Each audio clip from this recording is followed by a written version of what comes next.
નમસ્કાર, આપ જોઈ રહ્યા છો આઝાદ મીડિયા લાઈવ।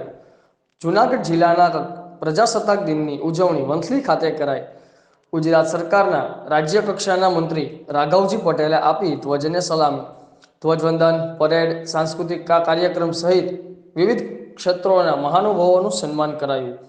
આજરોજ 74મા પ્રજાસત્તાક દિનની જિલ્લા કક્ષાની ભવ્ય ઉજવણી વંથલી ખાતે કરવામાં આવી હતી, જેમાં ગુજરાત સરકારના કૃષિ પશુપાલન મંત્રી રાઘવજી પટેલે ધ્વજવંદનને સલામી આપી હતી।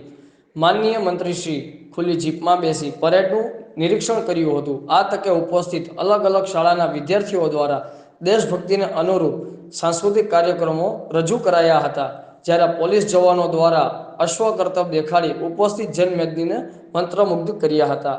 રિપોર્ટર રમેશ સિંગલ, આઝાદ મીડિયા લાઈવ, વંથલી। ત્યાર પછી રમેશભાઈ જોશી નું